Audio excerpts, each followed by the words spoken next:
what if some of the most enduring myths and unexplained events around the world actually point to a shared origin that's, well, let's just say not from around here?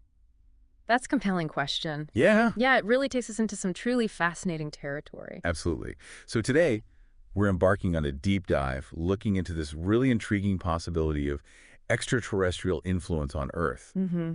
And we're going to explore this by looking at some mysterious islands and also one incredibly powerful, potentially lost artifact. Right, and for this exploration, we're really focusing on the source materials you shared with us. They detail some genuinely anomalous phenomena surrounding certain remote islands, Yeah. and also the whole mystery of the Ark of the Covenant. Okay, so our mission basically is to pull out the most compelling connections, the best insights from these sources. See what links up. Exactly. We want to see if there are underlying threads between these, seemingly unrelated topics that might suggest potential extraterrestrial activity. It's like giving you a shortcut to understanding some seriously captivating stuff. Okay, let's get into it. Let's unpack this, starting with some really strange, isolated spots on the map. Could these sort of forbidden islands have actually served as maybe alien outposts? Well, the idea itself that isolated islands offer discretion, it's certainly intriguing, isn't it? Yeah. Far from most people, remote, they could provide a natural kind of concealment. And the sources you gave us are filled with some truly uh, eyebrow-raising incidents tied to exactly these kinds of locations. Like, take Puerto Rico back in 1963. Oh, yeah. The U.S. Navy, they're doing anti-submarine exercises, and they detect a sonar contact moving incredibly fast. We're talking over 150 knots. Which is, well, as the source points out, it's just astonishing. No known naval vessel back then, or frankly, even now, could hit that speed underwater. Right. I mean, sonar works with sound waves, right? Right. Echoes. The speed they reported, the drag alone would be immense. It would need a power source way beyond conventional subs. Especially at depth. Exactly. Especially at Depth. And it gets even weirder. This object, it descends to around 27,000 feet. 27,000 feet. The pressure down there is just crushing. It would obliterate any sub we know of. Yeah. It, Yeah. it defies our current understanding of what's possible down there. It definitely makes you consider the nature of such a craft, doesn't it? Could it be, operated by beings with tech far beyond ours, maybe even installations deep under the sea? Which connects, like you said, to later reports in the source material. A big surge in UFO sightings around Puerto Rico since the early 90s. Mm-hmm. And locals apparently convinced there's a massive advanced facility deep underwater. Exactly. And this whole idea, underwater bases, Mhm. it pops up again when we look at the Aleutian Islands off Alaska. Right, 1945. The crew of a U.S. Army transport, the Delaroth. They saw something big, dark, and round come out of the water near Adak Island. The account says it rose vertically, straight up, circled the ship a few times, and then just vanished. Took about 7 or 8 minutes. And again, that kind of maneuver, emerging from the water, taking off with that agility, it's beyond our known aircraft or subs. Now, here's where it gets really interesting, I think. The indigenous Aleut people, they have this very specific ancient origin story. The dog from the sky. Yeah, they believe their ancestors came from the sky. Specifically, a dog from the sky mated with humans, and that's how their people began. If you connect that dot, this legend of sky-descended ancestors, it aligns in a really thought-provoking way with all the ongoing UFO reports in that same area. Uh, The source even mentions these persistent rumors of an underground alien base or UFO base somewhere in the Aleutians. could the legends just be like a cultural memory? Passed down through generations, maybe, of actual encounters with beings they saw as coming from the sky? It's a possibility, and the source brings up a geological point too: islands as energetic upwellings, places with natural energy concentrations. Which could be really attractive to extraterrestrial visitors, right? Either for a base or just as a power source. It raises that question. Are these things, the legends, the sightings, the geology, are they just coincidences? Or could they be echoes of actual ET interactions way back? Let's hop across the Atlantic now to the Isle of Man. Another island with its own rich layer of mystical legends, most famously, the Tuatha De Danann. Ah, yes, the Tuatha De Danann, portrayed as this mystical race, advanced knowledge, almost magical abilities. Legend says they were banished from heaven, arrived in Ireland in a cloud, Right. and eventually they supposedly vanished, leaving behind what the local folklore calls the little people. And the source material draws these parallels between the legends of the little people and modern alien abduction accounts. It's kind of striking. It is. Things like being put under a spell, time distortion, being taken and returned with missing time. Yeah. These themes sound remarkably like common elements in abduction reports. Paralysis, missing time, encounters with small beings. It makes you wonder, could these ancient legends just be how people back then interpreted encounters with ETs, using their own cultural framework? And the Isle of Man has this long history, centuries of reports of fiery wheels in the sky. Fiery wheels, yeah. The source mentions a report from 2,500 years ago, describing a three-spoked craft coming down from the heavens. Sounds weirdly like Ezekiel's wheel in the Bible. For anyone not familiar, Ezekiel's vision describes this complex, wheel-like thing with celestial beings.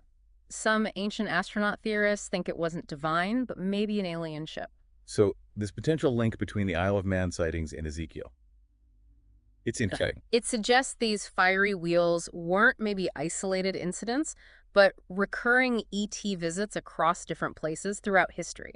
The idea that the Isle of Man could have been an early base, with these sightings being actual craft, it's definitely thought-provoking. Okay, let's jump now across the globe again. South Pacific, Solomon Islands, a That- place really deeply connected with legends of giants. Right. On Guadalcanal, the biggest island there, lots of local legends about giants, sometimes good, sometimes bad. Sometimes interbreeding with humans and using underground tunnels. Exactly. And then in 1998, during gold mining, workers supposedly found these massive footprints in the mud after a bulldozer blade was moved somehow. Moved mysteriously. Right. And some locals saw it as proof, tangible evidence of these giants. And there was an author, Marius Byron, who lived there for years. He linked these giant legends directly to UFO activity, suggested underground and underwater UFO bases. And we have eyewitness accounts, too. UFOs rising from the ocean near WWII wreckage, flying inland to a remote mountain lake. Fishermen nearby even felt intense heat as they passed overhead. Plus, numerous local stories of abductions. It's a lot. And what about the other weird creatures in their folklore? The Adaro half-fish, half-man from Rainbows. Or the Chua Chua, shape-shifting humans. The source suggests maybe these aren't just myths. Maybe they're misinterpreted encounters with ETs, maybe deliberately made scary to keep people away. It's a possibility, and the Solomons sit on the Ring of Fire seismically active. Ah, another potential energy source connection, like we talked about with the other island. Exactly. Geothermal energy readily available could be another reason for interest. Okay, let's head back north in the Pacific. Nan Madol, off the coast of Pohnpei. Ah, the Venice of the Pacific. Right. This uninhabited ancient city, it's just incredible. Massive megalithic basalt structures built on artificial islands. The scale is just mind-boggling. Over 750,000 tons of basalt. Individual stones, 5 to 50 tons each, stacked up high. And this is around the 13th century. How did they quarry, transport, and lift these massive stones with just ropes, rollers, rafts? Mainstream archaeology has explanations, but It seems almost impossible, doesn't it? The logistics are staggering. the local legends give a totally different story. Mhm. The stones were flown or levitated into place. Using some powerful force, the source connects it to fringe ideas like auditive levitation, moving heavy stuff with sound. And the local Pohnpeians, they believe Nan Madol was built way before their ancestors got there, by ghost hands. I think it's cursed, too.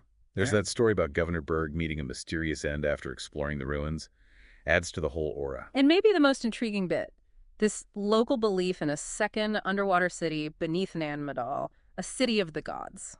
There it is again, the underwater connection. Hinting at a submerged base or something otherworldly.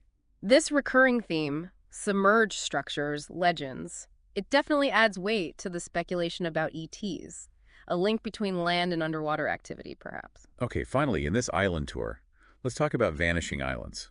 Sandy Island, for instance, Right. appeared on maps for over 230 years. Captain Cook charted it in the 1770s. It was on modern satellite maps. And then, poof, gone in 2012. Researchers sailed right over where it should be. Nothing but deep ocean. And the fact that multiple accounts, old and new, confirmed it existed makes its disappearance super puzzling. It wasn't just a low sandbar that got washed away. The water's too deep. So the source throws out some wilder ideas.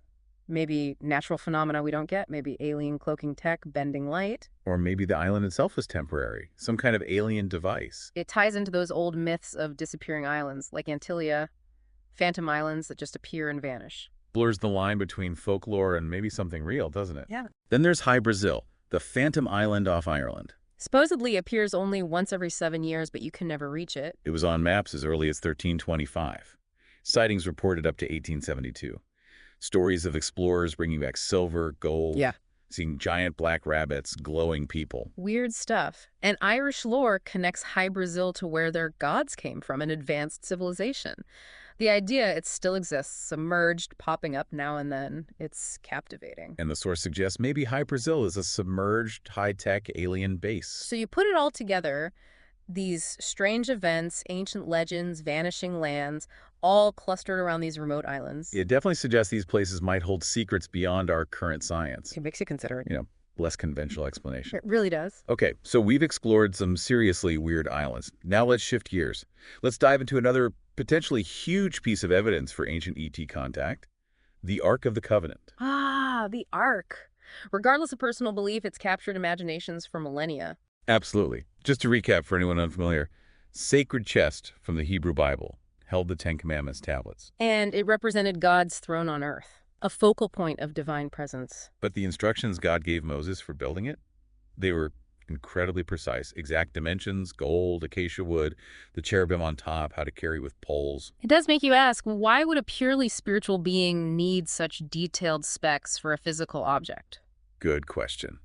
And the source mentions Moses' face glowing after Mount Sinai. Some think that was from exposure to a powerful energy source. Plus, the strict warnings. Don't touch it, don't even look at it directly, underscores that it could cause harm. And it supposedly held other amazing things. Aaron's rod that could turn into a snake. And a jar of manna, that mysterious food from the sky that fed the Israelites in the desert. Which brings us to that manna machine theory. Engineers Dale and Sassoon proposed it. Yeah, they suggested the Ark wasn't just a box, but maybe housed some advanced tech, possibly nuclear-powered, that actually produced the manna. The source even brings up the Zohar, that mystical Jewish text. It describes a transportable one with tanks.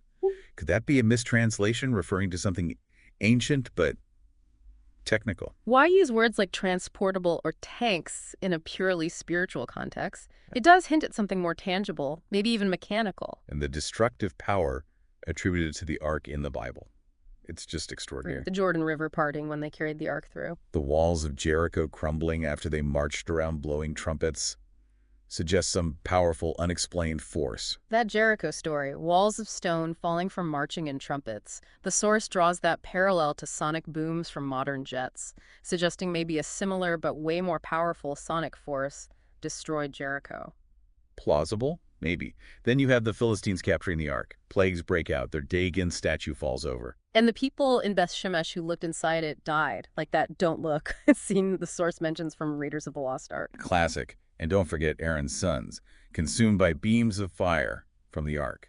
Taken together, it paints a picture of a device that was not just powerful, but potentially incredibly dangerous. The source asks a key question.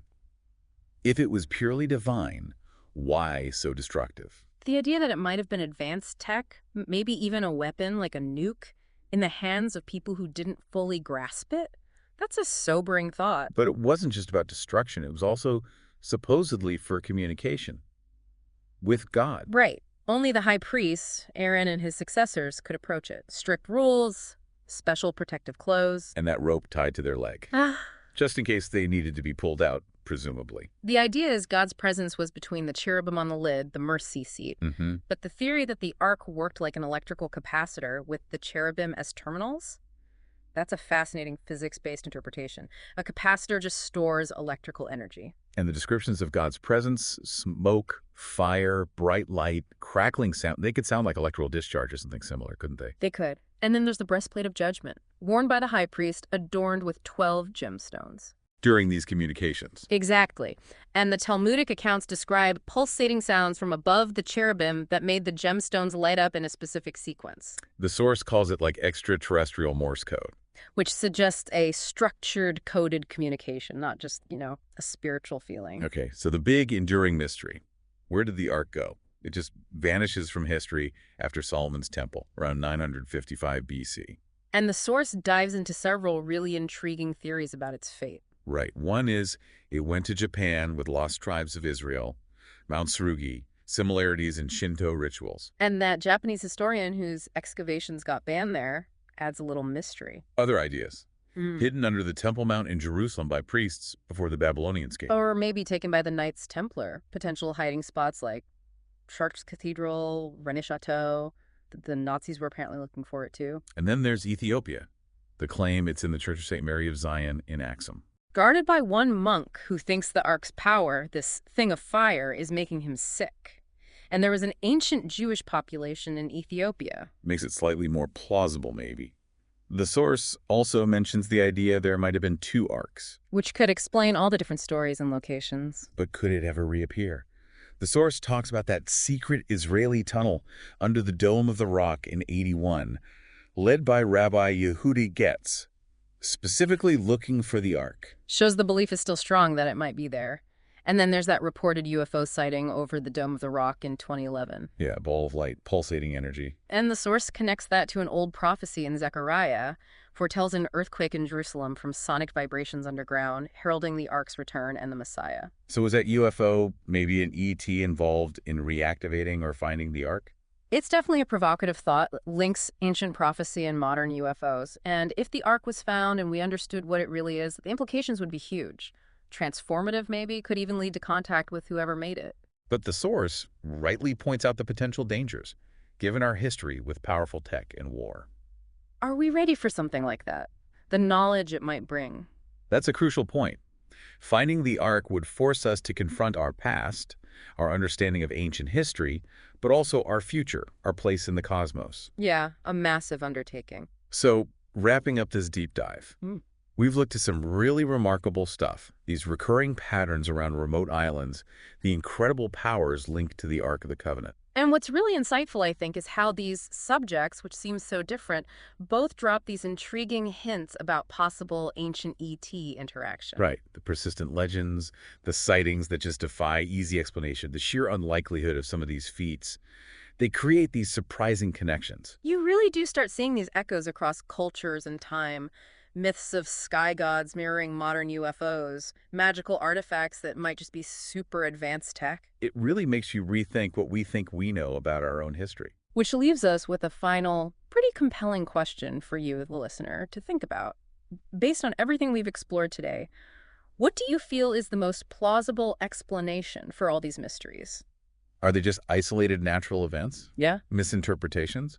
Or could they genuinely be encounters with something beyond our current understanding? And maybe even more profoundly, what would the implications be? The truly far-reaching consequences for all of humanity if we ever found definitive, irrefutable proof of ancient or even ongoing extraterrestrial activity.